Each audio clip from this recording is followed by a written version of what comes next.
방금 전 속보 전달드립니다. 트럼프 대통령 측에서 방금 이란과 2주간 휴전에 합의했고요. 근데 아마 지금 다른 채널들에서 이 뉴스 보셨다면은 아마 전부 다 뻔한 얘기, 비슷한 얘기 하겠죠. 뭐 휴전이니까 비트코인 오를 거다, 암호화폐 시장 상승할 거다, 전부 다 맞는 말입니다. 근데 제가 이번 영상에서 드리고 싶은 말씀은요, 그게 아닙니다. 이 휴전이 됐든 안 됐든 비트코인이 결국에 올라갈 수밖에 없는 구조인 이유가 따로 있거든요. 이걸 아는지 모르는지가 앞으로 우리 구독자분들 판단을 완전히 바꿔놓게 될 겁니다. 일단 지금 무슨 일이 벌어졌는지부터 빠르게 정리해 볼게요. 이 트럼프 대통령이 이번에 파키스탄 총리랑 회담을 마치고 나서 발표를 했어요. 이란에 대한 폭격과 공격을 2주 동안 멈추겠다고 합니다. 근데 여기서 조건이 하나 붙었습니다. 이란이 호르무즈 해협에 대해서 완전히 즉각적으로 안전하게 열어야 된다는 뜻입니다. 이 트럼프가 이걸 쌍방 휴전이라고 표현을 했고요. 이란이 10개 항목에 대한 제안을 보내왔었는데 이걸 실행 가능한 협상 기반으로 본다라고 직접 언급을 남겼습니다. 그리고 2주 안에 최종 합의를 마무리할 수 있을 거다, 이렇게 덧붙였어요. 그렇다면 여기서 주목하셔야 될 단어가 있습니다. 호르무즈 해협, 이름이 조금 어렵죠. 쉽게 말씀드려서 중동에 있는 아주 좁은 바닷길입니다. 근데 이 좁은 바닷길 하나를 통해서 전 세계 석유의 20%가 지나가고요. 전쟁 때문에 막혀 있었는데 석유가 못 지나가니까 기름값이 올랐고, 기름값이 올라가니까 물가가 올랐고요. 물가가 오르니까 미국 중앙은행이 금리를 못 내립니다. 이 연결고리에 대해서 기억해두세요. 조금 있다가 아주 중요하게 쓰일 겁니다. 자, 그렇다면 시장은 이 속보에 어떻게 반응을 했느냐? 비트코인이 7만 달러 돌파하면서 상승 중에 있습니다. 그리고 알트들, 지금 소규모 알트들 엄청나게 올라가고 있죠. 뭐 10%, 20%, 40%까지도 가고 있는 상황이고, 이더리움, 솔라나, XRP, 도지코인 같은 이 메이저급 규모의 알트코인들도 동반 상승세를 보여주고 있습니다. 어떻게 보면 당연한 반응이에요. 유가가 떨어지다 보니까 또 전쟁이란 불확실성이 거쳤고요. 투자자들이 다시 한번 위험자산 쪽으로 돈을 넣기 시작을 한 거라는 거죠. 뉴욕 증시도 상승 마감했었던 데다가 여기서 비트코인 상승했다, 좋다 이러고 넘어가면은 솔직히 이번 영상 볼 이유가 없습니다. 지금부터가 진짜 배기 말씀을 드려보도록 할게요. 제가 오늘 꼭 전달드리고 싶은 얘기는 이겁니다. 이 전쟁 동안 미국이 쓴 돈, 이 돈이 어디로 갔고 앞으로 어떤 영향을 미치는지, 전쟁이라는 게 공짜로 할 수 있는 게 아니다 보니까 미사일 한 발, 전투기 한 대 출격하는 거, 항공모함 운영하는 거, 이게 전부 다 돈이죠. 그것도 엄청난 돈입니다. 그럼 이 돈을 미국 정부가 어디서 가져올까요? 세금을 갑자기 올릴 수 없겠죠. 말 그대로 빚을 낸다는 겁니다. 국채를 발행해가지고 돈을 빌리는 거고, 거시경제 전략가 마크 코너스라는 분이 이 부분을 아주 명확하게 짚어버렸어요. 미국 연방부채가 지금 연간 약 14% 속도로 불어나고 있다고 해요. 이게 말이 14%지 어느 정도냐? 우리 구독자분들께서 1억 원 빚이 있는데 매년 1,400만 원씩 빚이 늘어나고 있는 겁니다. 갚기는커녕 점점 더 빚이 커지고 있는 상황이라는 거죠. 그러면 이게 비트코인이랑 무슨 상관이냐고요? 여기가 핵심입니다. 정부가 빚을 많이 내면은 시장에 달러가 그만큼 많이 풀리겠죠. 달러가 많이 풀리면은 달러 한 장의 가치는 떨어질 겁니다. 어려운 경제 이론이 아니라 그냥 상식입니다. 만원짜리 지폐가 세상에 100장 있을 때, 1000장 있을 때 그 만원의 가치가 똑같을까요? 당연히 1000장일 때가 가치가 떨어지겠죠. 지금 미국이 정확히 그 상황인 거고, 코너스는 이 현상을 사실상 달러 평가절하다라고 표현했어요. 그리고 이런 환경에서는 비트코인 같은 비달러 자산이 상승하는 경향이 강력하다라고 분석을 남겼습니다. 왜냐하면 달러의 가치가 줄어드니까 사람들이 가치를 지켜줄 다른 자산을 찾게 될 거고, 금도 그런 역할을 하고요. 비트코인도 점점 더 그 역할을 하기 시작을 한 겁니다. 그리고 여기서 진짜 소름 돋는 포인트가 나오는데, 휴전이 됐잖아요. 전쟁이 멈추면 돈을 덜 쓰겠죠. 앞으로는 덜 쓸 수가 있습니다. 근데 이미 쓴 돈은 어떡합니까? 이미 풀린 달러는 어떡해요? 이건 되돌릴 수가 없겠죠. 전쟁 끝났다고 정부가 그 돈 다시 돌려주세요, 이럴 수 없습니다. 이미 발행한 국채들, 이미 늘어난 부채들, 그리고 이미 시장에 풀린 유동성들, 이건 그대로 남아있다라는 겁니다. 이 코너스도 이 점을 강조했어요. 전쟁이 오랜 시간 지속될수록 더 많은 적자 지출이 발생을 할 거고요. 이게 비트코인의 긍정적이다라는 겁니다. 근데 역설적으로 봤을 때 전쟁이 끝나도 이미 발생한 적자는 남아있다 보니까 비트코인을 떠받치는 구조적인 바닥은 사라지지가 않는다라는 겁니다. 그러니까 정리드리면 이렇습니다. 전쟁이 계속됐으면 유동성 풀려가지고 비트코인에 유리했고요. 전쟁이 멈추면 불확실성이 해소돼서 비트코인에 유리했습니다. 어느 쪽이든지 간에 비트코인 입장에서는 나쁘지 않은 구도였었는데 지금 휴전까지 터지다 보니까 여기에 한 가지 더 있죠. 호르무즈 해협이 실제로 열리면 어떤 일이 벌어질까요? 해협이 열린다. 막혀있던 석유가 다시 흐른다. 기름값이 내려갈 거다. 물가 상승 압력은 줄어들 거다. 물가가 안정되면은 미국 중앙은행, 그러니까 연준이 금리를 내릴 수 있는 여유가 생길 겁니다. 금리가 내려가면은 투자자들 입장에서 은행에 돈 넣어놓는 게 매력이 떨어질 거죠. 그 돈이 주식이나 비트코인 같은 이런 자산 쪽으로 움직이게 될 겁니다. 아직까지 확정된 게 아니에요. 지금 공개된 자료를 보시면 호르무즈 해협 개방이 전제 조건으로 걸려 있고요. 이란이 이걸 실제로 이행할지는 앞으로 2주 안에 결정이 될 겁니다. 하지만 이 도미노가 시작되면 비트코인에 상당히 유리한 환경이 만들어진다는 것은 분명하겠습니다. 그렇다면 앞으로 가장 가능성 높은 시나리오는 뭘까요? 이 부분은 해석이 갈릴 수 있겠지만요. 지금까지 나온 정보를 종합하면 이렇게 보는 게 합리적입니다. 이 트럼프가 군사적인 목표를 달성하거나 초과 달성했다고 직접 말을 했고, 이건 정치적인 언어로 해석하자면 더 이상 전쟁 끌고 갈 명분이 크지 않다는 겁니다. 이란도 10개 항목의 제안을 보내왔었고요. 미국 측이 이걸 실행 가능한 협상 기반이라고 평가했다는 건 양쪽 다 착지점을 찾고 싶어 한다는 신호겠습니다. 2주라는 시한이 짧긴 하겠지만요. 이미 대부분의 쟁점에서 합의가 이루어졌다는 이 트럼프의 발언을 고려해봤을 때 완전한 결렬보다는 어떤 형태로든지 간에 합의가 나올 가능성이 현재로선 더 높아 보입니다. 이게 만약에 현실이 되면요. 이 시장에서는 비트코인이 75,000달러 돌파를 시도할 수 있다는 분석이 나와주고 있고, 물론 이건 합의가 실제로 이행됐을 때 얘기겠죠. 이 중간에 변수가 생길 수 있다는 점은 미리 염두에 두셔야 됩니다. 그리고 한 가지 더 확인하셔야 될 게 이 전쟁 기간 내내 기관들이 비트코인 팔기만 한 게 아니라는 겁니다. 미국에 상장된 비트코인 현물 ETF에 지난주에 2,230만 달러가 순유입됐습니다. 전쟁 중인데도 기관 자금이 들어왔다라는 거고요. 큰손들이 지금 가격대를 살만하다라고 판단하고 있다는 뜻으로 읽어볼 수가 있겠죠. 이 전쟁 공포에 개인들이 팔고 있을 때 기관은 오히려 줍줍하고 있었던 거고, 지금 비트코인 MVRV 비율이 1.25 수준입니다. 이건 무슨 뜻이냐? 지금 비트코인을 가지고 있는 사람들이 평균적으로 매수한 가격 대비했을 때 25% 이득 상태라는 뜻이에요. 이 숫자가 1.0 아래로 내려가면 대부분이 손해를 보고 있다는 거라서 패닉 매도가 터질 수가 있겠는데요. 아직까지 그 수준과는 거리가 있다는 겁니다. 이 대규모 투매가 나올 상황은 아니라는 거겠죠. 전쟁 중에도 이 정도를 유지했었는데 휴전까지 된 마당에 이 바닥은 더 단단해진 셈이겠습니다. 결국에 지금 이 시점 핵심은 딱 세 가지입니다. 먼저 첫 번째로 트럼프가 이란과 2주 휴전에 합의했고요. 호르무즈 해협 개방이 전제 조건으로 걸렸다는 거. 그리고 두 번째로 전쟁 동안 미국이 풀어버린 돈들은 휴전에도 회수가 되지 않기 때문에 비트코인의 구조적인 바닥은 유지될 수밖에 없다는 거. 그리고 마지막으로 기관 자금들은 전쟁 중에도 비트코인을 매수하고 있었습니다. 그러면 2주 뒤에 최종 합의가 실제로 나왔을 때 비트코인 과연 어디까지 상승할까요? 그 얘기는 다음 영상에서 이어가 보도록 할게요. 이 코인 시장에선 여러 가지 메이저 알트코인들이 있지만요. 현금 비중도 하나의 중요한 종목이다 이렇게 생각을 합니다.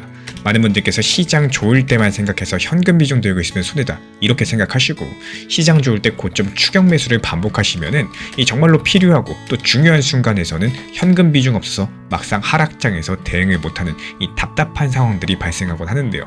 하지만 현금 비중은 시장이 좋을 때 쓰시는 게 아니라요. 시장이 좋을 때 미리 만들어 놓으시고 하락장에서 사용하셔야 되는 게 바로 현금 비중인 겁니다. 차라리 처음부터 현금 비중은 하나의 종목이라고 생각을 해놓는 게 더 효율적이십니다. 내 포트폴리오를 구성을 하실 때 리플, 알트, 단기, 비트코인 등 현금 비중들 이걸 하나의 세트라고 생각을 하시고 이렇게 해서 시장을 대응을 하신다면요. 결국에 시장이 하락해도 현금 비중이 안전 벨트 역할을 해주게 될 거예요. 그래서 바닥에서 추가 매수할 수 있는, 이렇게 오늘 같은 날에 이런 추가 매수 기회를 만들어주기 때문에 시장이 하락해도 걱정이 없는 이런 경우들이 많습니다. 방금 전에 바이낸스에서 XRP 거래량이 사실상 제로에 가까워졌습니다. 작년 1월달만 해도 2천억 달러가 넘었던 거래량인데요. 지금은 거의 사라졌어요. 반토막 난 것도 아니고 거래량이 거의 사라졌다니 이거 XRP 끝난 거 아니냐 생각하실 수 있는데요. 이 결론부터 먼저 말씀드리면 오히려 정반대일 수가 있습니다. 숫자로서 데이터로서 하나하나 보여드려 보도록 하겠습니다. 먼저 이 얘기가 어디서부터 나왔는지 짚고 넘어가자면요. 이 크립토 포테이토라는 매체에서 보도한 내용인데, XRP 커뮤니티에서 상당히 알려진 분석가 아서라는 분이 X에 올린 글 원문입니다. 이분이 뭐라고 했느냐, 이 바이낸스 내 XRP 30일 유동성 지수가 역대 최저 수준에 근접했다고 합니다. 유동성 지수라는 게 좀 어려운 말처럼 들릴 수 있는데요. 쉽게 말씀드려서 거래소 안에서 XRP가 얼마나 활발하게 사고 팔리느냐를 보여주는 숫자입니다. 이 숫자가 역대 최저라는 건요, 지금 바이낸스에서 XRP를 사고 파는 사람이 거의 없다라는 뜻이에요. 근데 여기서 보통 사람들이 오해하는 게 하나 있습니다. 이 거래가 안 되면 나쁜 거 아니냐 이렇게 생각들 하시죠. 물론 그럴 수 있어요. 근데 왜 거래가 안 되는지를 보셔야 돼요. 크게 두 가지 경우가 있는데, 먼저 첫 번째로 사람들이 관심 자체를 잃어서 안 사고 안 파는 겁니다. 이건 진짜 안 좋은 거죠. 그런데 또 다른 한 가지는 이 가지고 있는 사람들이 안 팔아서 거래가 없는 거예요. 지금 XRP 상황이 어디에 가깝냐가 핵심인 건데, 이번 아서의 분석에 따르면 지금은 후자에 가깝다라고 보고 있습니다. 이 중장기 보유자들이 매도를 안 하고 있다는 거예요. 그럼 여기서 한 가지 짚고 넘어가야 될 게 있겠죠. 이 분석이 맞다고 해서 무조건 상승한다? 이런 얘기가 아닙니다. 호가창이 얇다라는 건요. 위로도 크게 움직일 수 있지만 반대로 아래로도 크게 움직일 수 있다는 거고, 그래서 아서도 변동성 확대 국면이라는 표현을 쓴 겁니다. 이게 상승이 됐든 하락이 됐든지 간에 움직임 자체가 커질 수 있는 구조가 완성됐다는 뜻이죠. 다만 강세 관점에서 봤을 때 이 장기 보유자들이 버티고 있는 상황에서 실질적인 매수세만 들어오게 되면은 급격한 XRP의 상승 폭등세가 촉발될 수 있다는 게 이 분석의 핵심입니다. 그러면은 과거에 이런 일이 있었을 때 실제로 어떻게 했을까요? 역사적으로 유동성이 크게 말라붙은 시기 이후에 이 변동성이 확대된 사례가 여러 번 있어 왔습니다. 비트코인만 봐도 그래요. 거래량이 바닥치고 한참 동안 조용하다가 어느 순간 매수세 유입되면서 단기간에 크게 움직인 적 여러 번 존재했었거든요. XRP도 마찬가지입니다.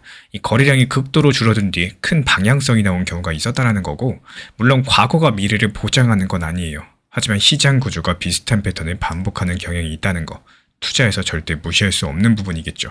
그러면 지금 가장 궁금하실 부분으로 넘어가 볼게요. 아니 그래서 도대체 언제 움직이냐? 솔직히 정확한 타이밍은 그 누구도 모릅니다. 제가 단정할 수 있는 영역이 아니기 때문에 다만 지금까지 공개된 자료만 놓고 봤을 때 어떻게 움직일 것이다. 여기에 대해서 말씀을 드려보자면요. 유동성 지수가 바닥 찍고 반등 시작하는 시점, 이 변동성 폭발의 트리거가 되는 경우가 많아왔습니다. 지금은 유동성 지수가 바닥 근처에 있는 상태인데 이 상태에서 보셔야 되는 게 총 3가지입니다. 먼저 첫 번째, 유동성 지수 자체가 반등하기 시작을 하는지 보셔야 되고요. 그리고 두 번째로 거래소로의 XRP 입금량이 갑자기 늘어나는지를 보셔야 되고, 마지막 세 번째는 대형 지갑, 그러니까 큰 손들의 움직임이 포착이 되는지, 이 3가지 중에 2가지 이상이 동시에 움직이기 시작했을 때 그때가 방향성이 정해지는 시점일 가능성이 높겠습니다. 그리고 장기 보유자들이 여전히 안 팔고 있는 지금 상황에서 매수세가 유입되면요. 호가창이 얇은 만큼 이 상승폭이 예상보다 클 수 있다는 게 강세론자들의 핵심 논리입니다. 그리고 한 가지 더 말씀드리고 싶은 게 있습니다. 이런 유동성 데이터를 볼 때 흔히 하는 실수가 있죠. 거래량이 줄어들었으니까 곧 오른다. 이렇게 단순하게 연결짓는 거고, 그것보다는 거래량 감소 자체가 상승 신호가 아니라요. 이 거래량이 감소한 원인이 뭐냐가 중요한 겁니다. 이 지금처럼 장기 보유자들이 매도를 안 해서 거래량이 줄어든 거, 이건 시장에서 매도할 물량이 마른 거니까 그 의미가 다릅니다. 반대로 모두가 관심을 잃어가지고 거래가 안 되는 거라면요. 그건 그냥 시장이 죽어가는 겁니다. 이 차이를 구분할 줄 아시는 게 중요하겠고요. 지금 바이낸스 내부 XRP 유동성은 역대 최저 수준이고, 또 그 원인은 장기 보유자들이 매도하지 않고 있기 때문입니다. 이런 구조에서 실질적인 매수세가 유입된다. 그러면 가격이 빠르게 움직일 수 있는 이 환경이 만들어져 있다는 게 현재 데이터가 말해주는 팩트고, 다음 영상에선 그 매수세가 어디서 올 수 있는지, 지금 기관들의 움직임은 어떤지 자세하게 파헤쳐 드려보도록 하겠습니다. 이 투자 시장 자체가 정말 냉정한 게요. 내가 시작했던 시점은 시장이 좋았었고, 또 리플 분위기가 정말 좋았었고요. 당장이라도 만원 갈 것처럼 흐름 자체가 좋았는데 하필 내가 시작했을 때 시장이 안 좋아지고 하락 구간들이 찾아왔다라고 해서 어떤 해결책을 가져다 주진 않습니다. 결국에 이 해결책이라는 거, 그 대응은 나 스스로가 만들어 나가야 되는데, 예전 같았으면 이 시간이 흐르면 시장 분위기 흐름들이 변화하면서 또 빠르게 회복이 가능했었던 시장이었지만요. 최근 시장 어떻습니까? 너무나도 냉정할 만큼 빠르게 변화하는 시장이기 때문에 스스로가 대응을 안 하시면은 일단 살아남기가 정말로 어려운 시장인 것이 맞습니다. 리플 코인에 대해서 4,000원 라인에서 매수를 했더라도 이 평균 단가에 대해서 체계적으로 잘 낮춰놓지 못한다면은 1,800원까지 하락했던 리플이 만약에 2,700원, 3,000원 정도 이쪽까지 반등을 하도록 결국에 내 매수 가격이 아니기 때문에 그냥 기다리기만 하게 됩니다. 하지만 시장이 냉정하게도 이 3,000원이라는 단기 고점 찍고 다시 하락을 하게 되면요. 결국에 나에게는 아무런 의미가 없는 숫자일 뿐인 거고, 아무런 일도 발생하지 않고 시간만 흐르게 된 상황인 겁니다. 근데 중간에 어떤 대응과 전략을 잘 세워놓느냐, 여기에 따라서 결국에 시장이 흘러가는 방향성을 얼마나 잘 활용할 수 있느냐에 따라서 결과가 달라지게 돼요. 어렵다 생각하면요. 이게 정말로 어려운 시장으로 바뀌어버립니다. 하지만 조금만 시장을 크게 보신다면 또 충분히 대응하고 만들어갈 수 있는 시장이라고 생각을 해요. 정보방 입장 필요로 하신 분들께서는 말씀해 주시면 안내 도움 드리도록 하겠습니다. 이번에 글래스노드라는 온체인 분석 업체에서 데이터 하나를 공개했는데요. 이걸 보고 나서 저는 생각이 좀 바뀌었습니다. 오늘 그 얘기를 드려보고자 해요. 근데 미리 말씀을 드리자면은 이 데이터를 겉으로만 보면 무서워요. 근데 안쪽을 뜯어보면 전혀 다른 그림이 나옵니다. 끝까지 보시면 아마 그래서 그랬구나 이런 생각이 드실 텐데요. 그러면은 글래스노드가 뭐라고 했냐? XRP 전체 공급량의 절반 이상이 지금 손실 구간에 들어가 있다고 합니다. 쉽게 말씀드려서 XRP를 갖고 있는 사람 중에 절반 넘는 사람이 지금 마이너스 상태라는 건데요. 매수한 가격보다 지금 가격이 더 낮다는 뜻이죠. 그리고 지난 12개월 동안 2달러 넘는 가격의 XRP를 산 사람들 매일 2천만 달러에서 많게는 1억 1천만 달러치 손해보면서 팔고 있다고 해요. 그것도 하루에요. 이게 작년 11월부터 지금까지 계속 이어지고 있는 상황입니다. 수치만 놓고 봤을 때는 진짜 심각해 보이죠. 매일 수천만 달러씩 손절매가 나오고요. 절반 이상이 물려있다. 이것만 보면은 이제 XRP 진짜 끝난 거 아니냐 이런 생각이 드는 게 당연합니다. 실제로 지금 XRP 가격이 2,000원 부근에서 왔다 갔다 하고 있는 상황이고 전고점 대비해가지고도 상당히 많이 빠진 구간인데요. 근데 여기서 한 가지 궁금한 게 있습니다. 이 사람들이 매일 수천만 달러치를 팔고 있다면 그걸 과연 누가 매수하고 있을까요? 누군가가 팔면은 누군가가 사야지 거래가 성사되는 거고 가격이 방어가 되는 거죠. 실제로 XRP 지금 1,900원, 2,000원 구간에서 추가 하락을 안 하고 가격 방어가 되고 있습니다. 말 그대로 지지 구간을 형성 중에 있는 건데 이 부분을 대부분 그냥 넘기십니다. 사실 여기가 제일 중요한데요. 실제 온체인 데이터를 조금 더 들여다보면요. 이 장기 보유자들의 보유량이 오히려 증가하고 있습니다. 여기서 장기 보유자라는 것은 최소 몇 달에서 몇 년 이상 코인을 안 팔고 들고 있는 지갑들을 뜻하는데요. 이 사람들이 지금 물량을 계속 모으고 있다는 거고 이 단기 투자자들이 무서워서 매도하면은 그걸 장기 세력이 받아가는 구조가 만들어지고 있는 겁니다. 이런 패턴들이 왜 중요하냐? 이 과거에도 이런 구조가 나타난 뒤에 또 큰 반응이 왔던 경우가 많았기 때문입니다. 그리고 여기서 한 가지 더 볼 게 있습니다. 이 가격 움직임 자체를 보면 XRP가 2,000원에서 계속 버티고 있거든요. 매도 압력이 이렇게 거센데도 가격이 더 안 빠지고 있다. 그만큼 아래쪽에서 받쳐주는 매수세가 있다는 뜻이겠죠. 기술적으로 봤을 때 낮은 저점이 점점 올라가는 형태들, 전문용어로 하이어 로우라고 하는데요. 쉽게 말씀드려서 바닥이 조금씩 높아지고 있다는 겁니다. 매도가 쏟아지는데 바닥이 높아진다. 이건 매수 쪽이 점점 더 힘을 키우고 있다는 신호로서 읽어볼 수가 있겠습니다. 여기까지가 온체인 데이터에서 읽히는 그림이고요. 이제부터가 진짜 중요한 얘기입니다. 이 4월달이 XRP한테 왜 특별한 달인지 이 부분을 모르시면 지금 시장을 제대로 판단하기가 어려우실 거예요. 지금 미국에서 클래리티 액트라는 법안이 통과를 앞두고 있죠. 이게 뭐냐? 암호화폐를 증권으로 볼 건지 상품으로 볼 건지 이 법으로 딱 정하겠다는 겁니다. XRP 입장에서 이게 왜 중요하냐면요. SEC랑 CFTC랑 공동으로 XRP 디지털 상품으로 분류했었죠. 이때 속보로서 말씀을 드렸었는데 이제 리플 XRP는 증권이 아니라 공식적인 상품이 됐습니다. 엄청나게 큰 뉴스였는데 문제가 하나 있습니다. 규제기관의 의견인 거지 이게 법으로 정해진 게 아니라는 거예요. 규제기관 의견은 그냥 정권 바뀌면 뒤집힐 수도 있는 거죠. 근데 법으로 정해진다면 이게 다음 정부가 들어서면 뒤집을 수가 없습니다. 클래리티 액트가 통과되면 이게 법으로 확정됩니다. 미래에 어떤 SEC 위원장이 와도 법을 바꾸지 않는 이상 XRP의 상품 지위는 유지가 될 겁니다. 은행이나 자산운용사 같은 큰 기관들이 XRP를 자기네 시스템에 넣으려면요. 이런 법적인 확실성이 반드시 필요한 거고 의견 수준의 분류로는 컴플레이언스 팀이 승인을 안 해줍니다. 그럼 이 법안이 지금 어디쯤 와 있느냐? 미국 상원이 부활절 휴회 중이었었는데 4월 13일에 복귀합니다. 그리고 상원은행위원회에서 이 법안의 마크업, 그러니까 본격적인 심의를 4월 하반기에 진행할 예정이에요. 지금 여러 명의 분석가들, 시장 전문가들이 말을 하는 거는 이번 달 안에 위원회를 통과하지 못하면 올해 안에 통과가 사실상 어려워진다고 보고 있다는 점입니다. 결국에 올해가 거의 막바지 분기점이라는 뜻인 건데 이 중간선거 정치가 시작되면요. 이런 법안에 신경 쓸 여유가 당연히 없어지겠죠. 이 프레디션 마켓인 폴리마켓에서는요. 이 법안이 2026년 안에 서명될 확률을 무려 63%로 유력하게 보고 있고 리플 CEO 브래드 갈링하우스 말로는 90% 확률로 통과될 거다 이렇게 말을 했습니다. 물론 이건 리플 측 입장이다 보니까 감안해서 들으셔야 되겠죠. 근데 여기서 대부분의 홀더분들이 잘 모르시는 부분이 하나 있어요. 리플이라는 회사가 지금 뭘 하고 있느냐입니다. 리플은 이 법안이 통과될 거라는 전제하에서 이미 엄청난 돈을 쓰고 있죠. 2025년 한 해 동안 인수 합병에 쓴 돈이 24억 달러가 넘습니다. 히든로드라는 프라임 브로커리지 회사를 12.5억 달러에 인수했고요. G트레저리라는 기업 결제 플랫폼도 인수했는데 이 회사의 기업 고객이 1,000개가 넘어가고요. 결제 볼륨은 12.5조 달러에 달합니다. 이게 무슨 뜻이냐? 리플은 법안 통과 이후에 기관들이 XRP 사용할 수 있도록 파이프라인을 미리 깔아놓고 있다는 건데 도이체방크 측에서 이미 리플 레저 통합을 공식 발표했고요. 현재 공개된 자료만 보면은 법안 통과 이후에 NDA, 그러니까 비밀 유지 계약이 풀리면은 지금 숨겨져 있는 파트너십 발표들이 한꺼번에 쏟아질 가능성이 있겠습니다. 이 부분이 아직 확정된 건 아니겠지만 리플 쪽에서 반복적으로 시사해왔던 내용인 거고 다가오는 4월 13일 상원 복귀 이후에 은행위원회에서 마크업이 진행되고요. 법안이 위원회를 통과하는 경우입니다. 이게 왜 가장 가능성이 높냐? 일단 3월 20일 스테이블코인 관련 쟁점에서 여야 합의가 이루어졌고요. 백악관에서도 지지 입장을 밝혔었기 때문에 법안 통과를 막고 있던 가장 큰 걸림돌이 해소된 상태라는 거죠. 만약에 이런 시나리오들을 흘러가면 XRP의 상품 지위가 법으로 확정되는 겁니다. 그러면 지금까지 규제 불확실성 때문에 XRP를 못 건드리던 기관 자금들이 본격적으로 들어올 수 있는 길이 열릴 거고, 현재 XRP 현물 ETF에 누적 유입된 자금 14.4억 달러인데 스탠다드 차타드 은행의 제프리 캔드릭 애널리스트는 이 법안 통과됐을 때 ETF 유입이 40억에서 80억 달러까지 늘어날 수 있다고 전망을 했습니다. 이런 경우에 가격은 현재 1.3달러 수준에서 상당히 다른 레벨로 올라갈 수 있다는 분석인데요. 구체적으로 스탠다드 차타드 측에서는 2026년 타겟을 XRP 2.8달러로 제시를 했고 2028년에는 12.6달러까지 상승할 거다 보고 있습니다.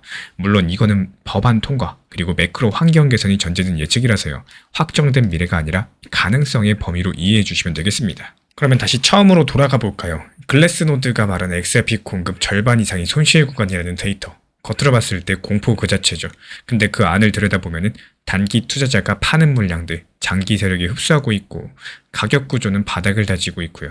그리고 2주 뒤에 이 시장의 판을 바꿀 수 있는 입법 이벤트가 기다리고 있습니다. 지금 이 손실 데이터를 보고 겁이 나서 파는 게 맞는 건지 아니면 2주를 더 지켜보는 게 맞는 건지 저는 지금 시장의 데이터가 보여주는 그림을 같이 읽어봐 드렸습니다. XRP 손실 물량이 쏟아지고 있지만요. 그걸 장기 세력이 받아주고 있고요. 그리고 4월 중순 클래리티 액트 위원회 심의가 올해 XRP의 가장 큰 분기점이 될 겁니다. 이제 진짜 일주일밖에 안 남았죠. 자, 그렇다면 이 법안이 실제로 위원회를 통과한 직후에 시장은 과연 어떻게 반응을 할까요? 그 부분 다음 영상에서 구체적으로 다뤄드려 보도록 하겠습니다.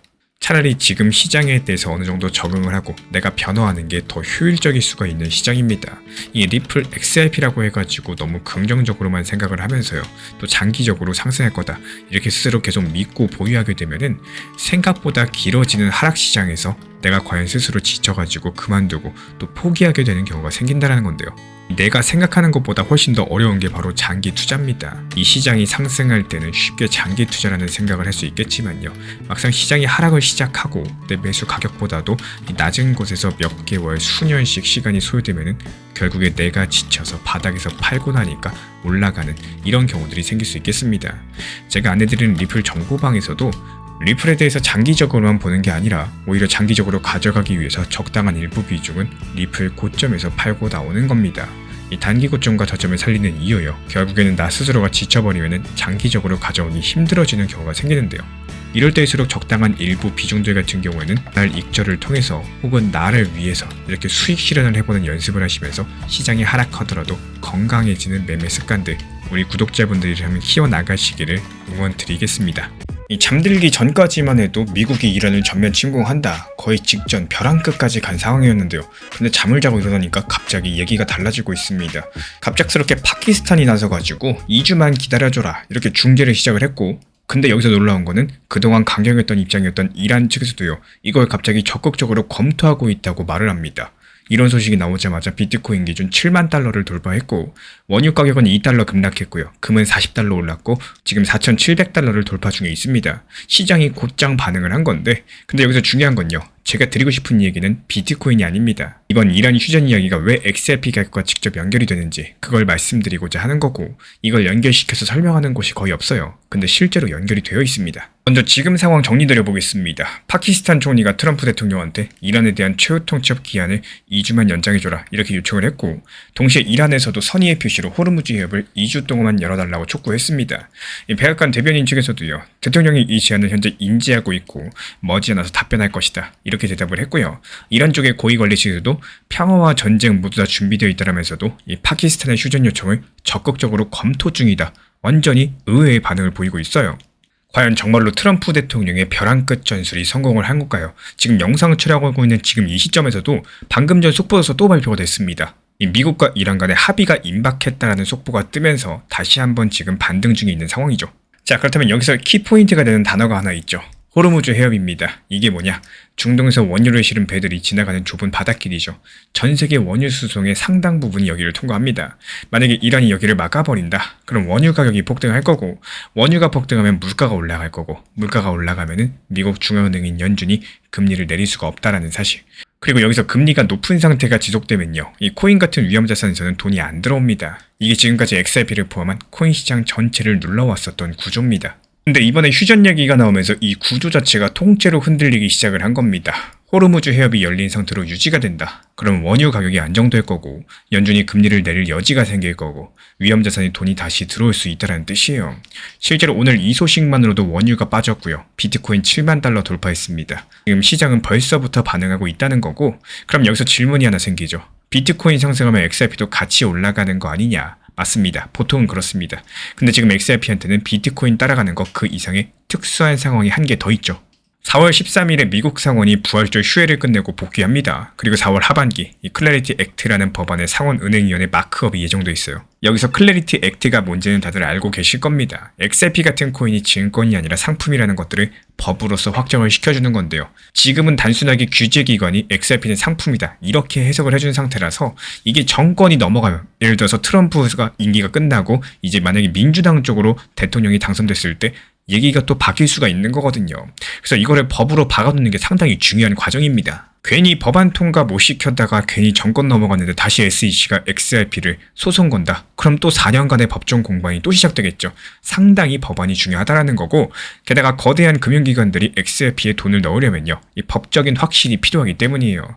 지금도 XRP 현물 ETF 7개나 나와 있죠. 이 ETF 출시 이후에 14억 4천만 달러 정도가 유입이 됐습니다. 근데 지금 공개된 자료만 보시면은 클래리티 액트가 통과되면 추가로 40억 달러에서 80억 달러 그 이상 규모의 ETF 자금이 더 들어올 수 있다. 이런 분석까지도 나와주고 있어요. 이 스탠다드 차타드의 제프리 캔들이라는 애널리스트가 내놓은 수치입니다. 그래서 지금 일어나고 있는 일을 정리하자면요. 이란 휴전 형사되면서 거시경제 쪽에서 코인 시장 전체를 누르던 압력이 빠질 거고 거기에 4월 중하순 이 클래리티 액트가 상원위원회 통과한다. XRP에만 집중적으로 기관 자금이 쏟아질 수 있는 구조가 만들어지게 될 겁니다. 이 두 가지가 같은 달에 겹치죠. 근데 여기서 현실적인 부분 이 지금 XRP 가격이 약 1.3달러 근처에 있거든요. 그리고 전체 XRP 유통량의 60%를 갖고 있는 사람들 평균 매수가가 1.44달러 부근입니다. 이게 무슨 뜻이냐? 지금 XRP 가격이 1.4에서 1.45달러 사이로서 올라가게 된다. 그럼 본전 탈출하려는 매물들 한꺼번에 쏟아질 수 있다는 말입니다. 그래서 지금까지 XRP를 반등 시도할 때마다 이 구간에서 번번이 막혔었죠. ETF 쪽에서도 3월달 약 3,100만 달러가 빠져나갔었고 운용자산도 이 정점 대비해서 줄어드는 상황입니다. 자, 이것만 보면 그러면 올라도 막히는 거 아닌가 싶겠죠. 저도 처음에 그렇게 봤습니다. 근데 하나 눈에 띄는 데이터가 있습니다. XRP의 거래소 순공급량, 그러니까 거래소에 올라와 있는 XRP 물량이요. 지난 2015년 2월 이후로 16% 넘게 줄어들었습니다. 이게 무슨 의미냐? 큰 손들이 거래소에서 XRP를 꺼내고 있다는 거고 거래소에서 빼간다는 건 지금 당장 매도할 생각이 없다는 뜻이겠죠. 오히려 앞으로 올라가는 거 기대하고 계속 들고 가겠다. 이런 신호로서 읽힐 수가 있겠습니다. 그러니까 지금 겉으로만 보면은 매물벽이 있고요. ETF 자금도 빠지고 있어서 분위기가 안 좋아 보이는데 안쪽에서 물량이 조용히 빠져나가고 있었고 절대로 팔지 않는 사람들이 계속 증가하고 있다라는 사실. 결국에 이런 역사 패턴이 반복된다면요. 일단 다가오는 4월 13일 상원이 복귀하면서 클래리티 액트 협상이 본격적으로 재개가 될 거고 지금 현재 스테이블코인 수익 관련된 조항 놓고 은행 쪽이랑 크립토 업계가 대립하고 있죠. 이게 3월 20일에 틸리스 상원의원 그리고 엘소 브룩스 상원의원이 합의에 거의 도달했다는 보도가 나왔었고요. 99% 해결됐다는 표현이 쓰인 바가 있었습니다. 그리고 폴리마켓에서는 이 법안이 올해 안에 통과될 확률이 기존의 63%로서 유력했었는데 이번에 더 유력으로 이 72%까지도 통과 가능성이 점쳐지고 있는 상황입니다. 근데 만약에 이게 통과되지 못하고 다가오는 5월까지 상원 본회의에서 올라가지 못하게 되면요. 이 중간선거 정치 때문에 2026년 올해 안에는 사실상 통과가 불가능해집니다. 그래가지고 4월 하반기가 정말로 결정적인 시기가 될 수밖에 없는 거고 여기에 이란 휴전까지도 맞물리게 되면은 거시경제 환경이랑 제도적인 환경이 또 동시에 XRP한테 유리한 방향으로 움직이겠죠. 이런 흐름대로 가준다면은 XRP 기준으로 다시 한번 3,000원 돌파해주면서 이전 전고점을 통해서 다시 한번 움직일 수 있다. 이렇게 보여지고 있고요. 그래서 정리하면 이렇습니다. 이란 휴전 여부가 코인 시장 전체의 방향성을 정할 거고요. 클래리티 액트가 그 안에서 XRP만의 추가 상승 동력을 만들어줄 수 있는 구조가 완성될 겁니다.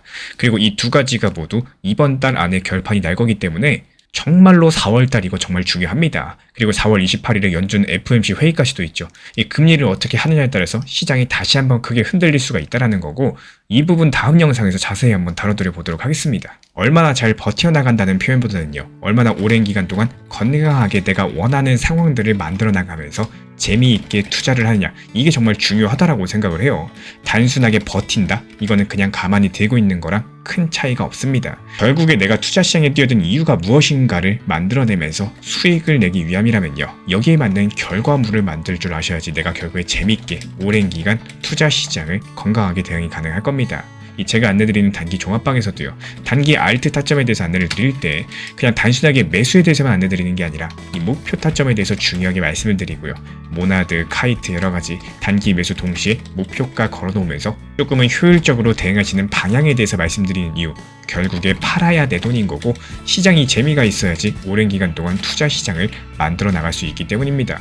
지금 XRP한테 상당히 중요한 뉴스가 발표가 됐습니다. 미국 SEC 위원장이 트럼프의 100억 건의 뭔가를 넘겼거든요.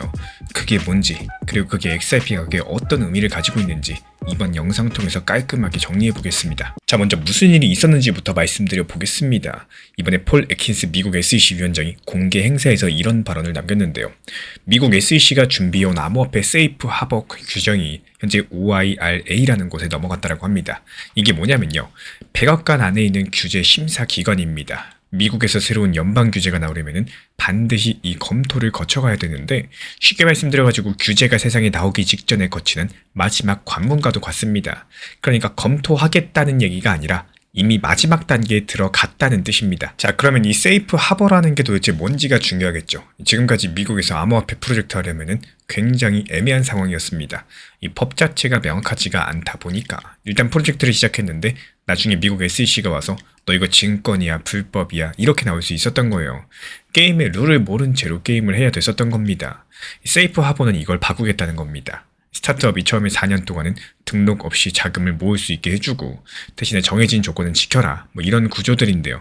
말 그대로 면제 기간을 주는 거죠. 근데 여기서 XRP 홀더분들께서 주목하셔야 될 게 따로 있습니다. 이 세이프 하버에는 3가지 항목이 들어있는데요. 그 중에 하나가 투자 계약 세이프 하버라는 겁니다.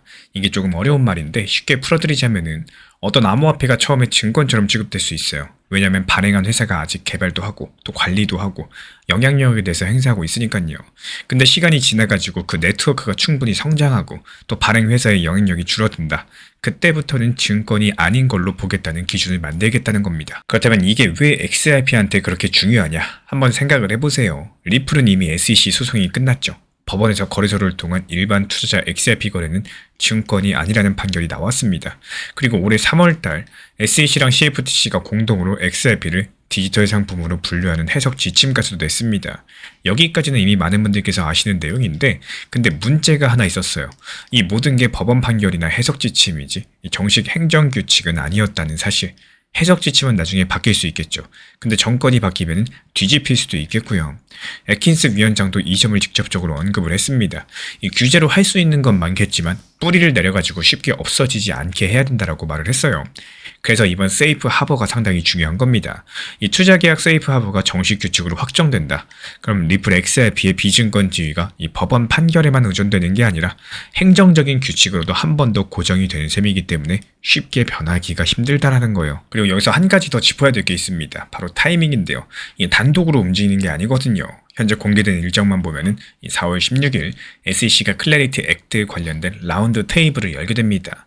여기서 클래리티 액트는 암호화폐 시장 전체의 규제 틀을 잡는 법안이고요. 그리고 상원은행위원회도 4월 후반에 이 법안의 마크업, 그러니까 법안 수정 작업을 시작할 계획입니다. 이 모레너 상원의원 측에서는 5월까지 못 넘기면은 올해 안에 통과 못할 수도 있다, 이렇게까지도 말을 했고, 결국에 정리하면 이렇습니다. 세이프 하버 행정규칙이 100억간 마지막 검토 단계에 있고요. 또 그와 동시에 클래리티 액트라는 법안도 4월 중순부터 본격적으로 움직입니다. 행정규칙이랑 입법이 같은 달에 동시에 진행되고 있다는 뜻인 거고, 이건 그냥 하나의 좋은 뉴스가 아니라 이 규제 명확성이 한꺼번에 쏟아질 수 있다, 이런 구조라는 뜻이겠습니다. 자, 그러면 이게 XRP 가격에는 어떤 영향을 줄 수가 있을까요? 지금 차트를 보면은 XRP는 1,900원, 2,000원 라인에서 움직이고 있죠. 고점 대비했을 때 65%가량 빠진 상황입니다. 기술적으로 봤을 때 50일 이동평균선, 그리고 200일 이동평균선 둘 다 현재 가격보다 위에 있어요. 쉽게 말씀드려가지고 단기적으로도 또 장기적으로도 약세 구간에 있다는 뜻이겠죠. 근데 또 반대로 생각을 해보면요, 이런 가격대에서 또 강력한 촉매가 나오면은 반등폭이 클 수 있다는 얘기이기도 하겠습니다. 실제로 역사적으로 봤을 때 4월달 XRP 평균 수익률이 가장 높은 달입니다. 2014년 이후에 평균 24.8%예요. 물론 이건 2017년, 2021년 같은 대형 랠리가 평균을 끌어올렸던 거고 이 중간값은 2% 정도밖에 안 되니까 매년 상승한다? 이렇게 기대하기는 어렵겠지만요. 올해 4월달 뭐가 있죠? 구체적인 규제 일정들이 전부 다 몰려있다. 이런 점에서 지난 역사 패턴과는 조금 상황이 다르긴 해요. 그리고 여기서 반대쪽 얘기도 해야지 공정하겠죠. 솔직히 지금 상황이 마냥 좋은 건 아닙니다. XRP ETF 쪽을 보시면요. 이 출시 초창기 엄청난 시장 자금들이 들어왔어요. 하지만 최근에는 흐름이 바뀌고 있습니다. 3월달 오히려 자금이 빠져나갔고요. 전체 운용자산도 1월 정점 대비 줄어든 상태고요. ETF가 수요를 받쳐줄 거라는 기대감이 아직까지는 현실과 살짝 괴리가 있다. 뭐 이런 뜻이겠죠. 거시경제 쪽도 만만치 않습니다. 미국 연준이 계속 금리를 동결하고 있죠. 그리고 미국과 이란 전쟁으로 인해서 이 지정학적인 긴장감도 계속 이어지고 있는 상황이에요. 그래서 보통 이런 환경에서는 이 위험자산 전반에 시장에 신규 매수세가 들어오기가 힘듭니다. XRP도 여기서 예외는 아니겠죠. 비트코인도 지지부진한데 XRP 혼자서 강력한 상승을 보여주기에는 여기에 마땅한 호재가 반드시 터져줘야 된다는 말입니다. 그래서 이런 부분들에 대해서 해석이 갈릴 수 있겠어요. 규제 명확성이 나온다라고 해가지고 이게 곧장 가격의 폭등을 불러일으킨다? 이건 아닐 수도 있다는 말입니다. 작년에도 소송 종결, ETF 승인, 디지털 상품 분류 이런 굵직한 호재들이 나왔었지만 가격은 오히려 떨어졌죠. 호재가 나온다고 무조건 오르는 시장이 아니다. 이런 매크로 환경들을 이미 경험으로 알고 계실 겁니다. 그렇다면 앞으로는 어떻게 될까요? 이 OIRA 검토가 끝나면요. 세이프 하버 규정이 공식 제안으로 발표가 될 겁니다. 그 다음에 공개 의견 수렴 기간이 시작이 될 거고 또 동시에 4월 16일 클래리티 액트 라운드 테이블이 열릴 거고요. 그리고 4월 말에는 이 상원에서 법안 수정이 작업이 시작될 겁니다. 이 두 가지가 4월 안에 동시에 진행되면요. 시장은 미국이 진짜 암호화폐 규제 틀을 만들고 있구나. 이런 신호탄으로 받아들일 가능성이 높겠죠. 그리고 이게 왜 중요하냐라고 했을 때 기관들이 가장 크게 신경 쓰는 거 바로 규제의 확실성이거든요. 법이 어떻게 될지 모르는 상황에서 큰 돈이 안 들어옵니다. 근데 행정규칙이랑 법안이 동시에 윤곽을 잡기 시작해주면은 그때부터 기관들이 포지션을 잡기 시작할 수 있다는 거고 물론 이게 확정된 미래가 아니라 가능성입니다. OIRA에서 이 수정 요구가 나올 수도 있겠고요. 그리고 클래리티 액트가 5월 전에 진전이 없다. 그럼 올해 안에 처리가 안 될 수도 있겠습니다. 그래서 이번 4월 중순이 하나의 가장 중요한 분기점이 될 수 있다고 말씀을 드려요. 스탠다드 차타드 은행의 애널리스트는 규제 명확성이랑 ETF를 근거로 XRP가 올해 8달러까지 갈 수 있다 이렇게 전망을 했습니다. 또 반대로 보수적인 전망을 살펴보면 1달러 초반에서 크게 못 벗어난다 이렇게 보고도 있어요. 이 격차 자체가 지금 시장이 얼마나 규제 이벤트에 민감한가를 보여주는 거고 같은 XRP라는 자산을 두고 한쪽에선 1달러대에서 그냥 횡보 지지부진할 거다. 근데 다른 한쪽에서는 XRP가 8달러까지 상승할 거다. 이렇게 두 가지 전망이 공존한다라는 거는 결국 규제가 어떻게 확정되느냐에 따라서 완전히 다른 결과가 나올 수 있다는 뜻이겠습니다. 미국 SEC 소송이 끝난 거는 1막이었죠. 그렇다면 지금부터 시작된 거는 미국 XRP의 2막이겠습니다. 1막에서 법원이 XRP가 증권이 아니라고 확인을 해줬고 그렇다면 앞으로 펼쳐질 2막에서는 이거를 행정규칙이랑 그리고 법률로서 영구적으로 고정시키는 과정이 진행되고 있다는 겁니다. 이 설사 트럼프 행정부에서 정권이 바뀌어가지고 미국 민주당 쪽으로 정권이 넘어가더라도 법률로 고정시켜버리면 절대적으로 바꾸기가 힘듭니다. 이 4월 16일 전으로 그 윤곽이 드러날 예정이기 때문에 이 일정만큼은 반드시 체크해 두시기 바라고요. 지금부터 이제 일주일 정도 남았습니다. 그렇다면 다음 영상에서는 이런 질문을 한번 다뤄볼 예정이에요. 이 클래리티 액트 법안이 실제로 통과가 됐을 때 이 리플 XRP뿐만 아니라 다른 알트코인들의 지위는 과연 어떻게 바뀌는 건지 그리고 이에 따른 가격 영향이 가장 큰 수혜를 받을 코인은 또 무엇이 있는지 살펴보도록 하겠습니다. 정말 신기하게도 매수는 익숙한데 매도는 어색한 경우가 많으실 겁니다. 하지만 결국에 이 투자 시장이라는 건요. 매수와 매도가 같이 균형을 이루어져야지 건강한 장기 투자가 가능한 시장이다. 이렇게 많이 바뀌고 있는데요. 특히 코인 시장 같은 경우는 어떻습니까? 최근에 너무 시장 흐름 자체가 안 좋고 또 지루하고 답답한 것도 사실이겠지만 정말 신기하게도 조금만 관점을 넓혀서 보면은 리플 흐름은 안 좋았지만요. 나머지 대부분 이 소규모 알트들 움직임이 조금씩 나오고 있는 시장 뭐 하루에도 40% 막 80% 이렇게 상승을 해주고 있죠. 말 그대로 지금은 소규모 알트 장세라는 거고 하지만 알트를 단기 코인을 진입한다고 했을 때 제가 자주 말씀을 드리고 있는 이 무리한 비중이라거나 너무 높은 타점이라거나 몰빵 형식의 매매로서 진입을 하시는 게 아니라 적당하게 단기 고점에서 만족하고 매도해가지고 내 것으로 만든다 이런 생각으로 목표 타점이라는 것들을 잘 활용할 줄 아셔야 됩니다. 가장 중요한 게 뭐죠? 이 팔아야 내 돈이죠. 스쳐 지나간 수익률은 이미 스쳐 지나간 겁니다. 가장 중요한 비중 조절하고 목표 타점 활용해서 욕심보다는 내 것으로 만들어 나가는 이 건강한 매매 습관을 만들어 나가는 방향성에 대해서 말씀을 드리고 있습니다. 매도하고 하면 더 상승하는 거 아니냐 이런 생각과 후회는 한 번 정도면 적당해요. 아마도 많은 분들께서 더 상승할 거야 이런 생각에 매도를 놓치신 분들 정말 많이 계시겠지만 이제는 욕심보다는요 내 것으로 만드는 이런 원칙 매매를 활용하시기를 응원드리겠습니다. 방금 전 오픈 AI가 일론 머스크를 법무장관한테 고발해버렸습니다. 이 수사를 해달라고 직접 편지까지 쓴 상황인데요. 이미 200조 원짜리 소송이 진행 중에 있는데 여기서 한 발 더 나간 상황이고 이 소식이 터진 직후에 도지코인 시장에서 이상한 움직임들이 포착이 됐습니다. 보통 이런 뉴스가 나오면 관련 코인들이 흔들려야 정상인 건데 근데 오히려 고래들 측에서는요. 이 큰 손들이 오히려 도지코인을 사모으고 있다는 데이터가 나와버렸습니다.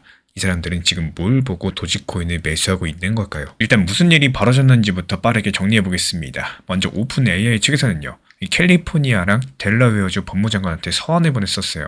여기서 내용은 머스크랑 그 측근들이 반경쟁적인 행위를 했으니까 조사를 해달라는 겁니다. 여기서 반경쟁적이라는 거는 쉽게 말씀드려가지고 공정하게 경쟁하지 않고 상대방을 방해했다는 뜻입니다. 오픈 AI 측 주장에 따르면요. 일론 머스크가 메타의 저커버그랑 손을 잡고 오픈 AI를 공격했다라고 해요.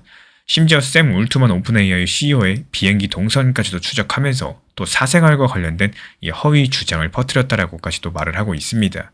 그리고 여기서 눈여겨볼 게 하나 있는데요. 오픈 AI가 이번 서한에서 갑자기 스페이스 X 이야기를 꺼냈다는 겁니다. 일론 머스크가 현재 소송을 벌이고 있는 진짜 이유가 결국에 자기 회사인 XAI, 인공지능 챗봇 그록을 밀어주기 위한 거라고 해석을 한 겁니다. 근데 왜 하필 스페이스 IPO까지도 언급을 했을까요? 이게 단순 소송 전략 정도가 아니라 머스크의 사업 제국 전체를 문제 삼겠다는 의미로서 읽어볼 수가 있겠습니다. 근데 여기서부터가 진짜 중요한 이야기인데요. 이 소식을 듣고 대부분의 분들께서 그럼 이거 머스크한테 좀 악재 뉴스 아니냐 이렇게 생각을 하실 겁니다. 근데 한 발짝만 좀 물러서서 생각을 해보시면은 이상한 점들이 보이죠. 오픈 AI가 왜 이렇게까지도 할까요? 법무장관한테 편지까지도 보내고 스페이스 X IPO까지 끌어들이고 이건 오픈 AI가 그만큼 일론 머스크를 위협적으로 느끼고 있다는 증거겠죠. 경쟁자가 별로 안 무서우면 굳이 이런 수를 쓸 이유가 없습니다. 다시 말씀을 드리자면 현재 오픈 AI가 스스로 일론 머스크 제국이 얼마나 큰지를 인정해버린 셈이 된 겁니다. 실제로 지금 스페이스 X가 IPO로 상장을 준비하고 있죠. 기업 가치가 무려 1조 7,500억 달러, 우리 돈으로 2,500조 원에 달하는 엄청난 규모입니다. 그리고 여기서 최대 750억 달러까지도 조달이 가능하다고 하는데 이게 만약에 진짜로 실현되면요. 말 그대로 역사상 역대 최대 규모의 IPO 중에 하나가 될 거예요. 이 다가오는 6월쯤에 상장을 목표로 하고 있고요. 모건 스탠리, 골드만삭스 이런 대형 투자은행들 이미 합류까지도 마친 상황입니다. 이 IPO 소식이 전해졌을 때 도지코인 시장에서 뭔 일이 있었냐면요. 온체인 데이터, 그러니까 블록체인 위에서 실제로 일어나는 거래 기록을 봤을 때 도지코인의 활성 주소 숫자가 일주일 만에 57,000개에서 73,000개까지 뛰었어요. 무려 30%가량 증가한 수치인 건데 활성 주소 숫자가 늘어났다는 건요. 도지코인을 실제로 사고 팔고 움직이는 사람이 그만큼 많아졌다는 뜻입니다. 단순하게 가격만 보면 아직까지 큰 변화가 없겠지만 물밑에서 사람들이 움직이기 시작했다는 본격적인 신호로 읽어볼 수가 있겠죠. 근데 중요한 건 여기서 끝이 아닙니다. 사실 도지 홀더들 사이에서도 잘 안 알려진 변화가 오래 들어가지고 세 가지나 있었죠. 가장 먼저 첫 번째로 미국 SEC가 도지코인을 디지털 상품으로 인정을 해줬었고 밈코인, 즉 장난으로 시작한 도지코인이 이제 미국 정부가 공식적으로 상품으로 인정을 했다는 것은 그만큼 지금 제도권에서 진지하게 바라보기 시작했다는 의미입니다. 이어지는 두 번째는 바로 이 분류 덕분에 가능해진 건데요. 올해 1월 21 쉐어즈라는 회사가 도지코인 ETF를 나스닥에 상장했습니다. 티커명은 TDOG고요. ETF면 쉽게 말해서 주식처럼 거래할 수 있는 펀드인데 이게 생기면 암호화폐처럼 직접 매수하지 않아도 투자가 가능하게 되겠죠. 특히나 기관 투자자들, 이 큰 금융회사나 연기금 같은 데서 도지코인에 돈을 넣을 수 있는 본격적인 통로가 처음으로 열린 겁니다. 이건 마치 비트코인 ETF가 승인됐을 때랑 비슷한 맥락이겠죠. 이어지는 세 번째가 엑스머니입니다. 이 머스크가 트위터를 통해 가지고 엑스머니 결제 기능을 이번 달에 출시한다고 발표했었죠.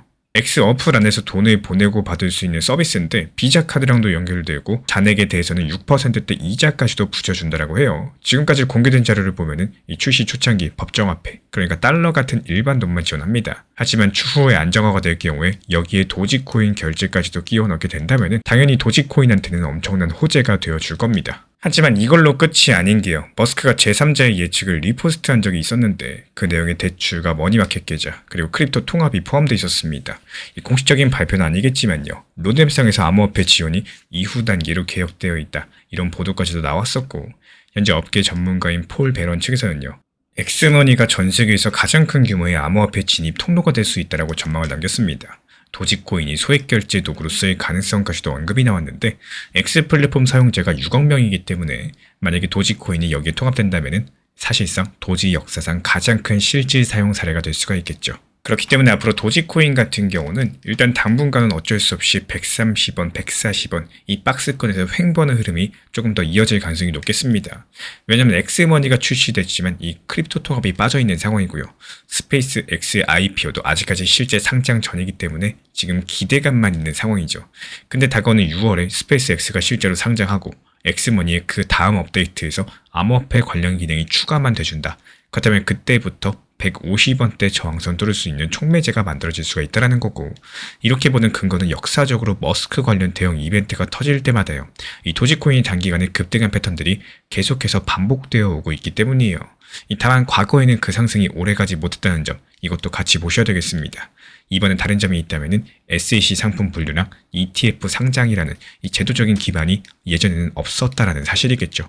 그래서 오늘 내용을 정리하면 이렇습니다. 오픈 AI랑 머스크의 전쟁이 결국에 머스크 제국이 그만큼 위협적이라는 반증인 거고 도지코인은 올해 들어가지고 SEC 상품 분류, ETF 상장, 엑스머니 로드맵이라는 이 구조적인 변화를 겪고 있고요.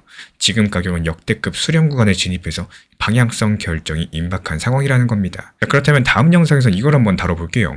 6월달 스페이스 X 상장이 실제 이루어졌을 때 도지코인 가격은 과거 패턴대로 움직일지 아니면 이번에 달라질까요? 결국에 이 매도라는 것들은 시장이 좋을 때 하는 게 매도가 가장 좋고요. 매수는 시장이 안 좋을 때 하는 게 가장 좋습니다.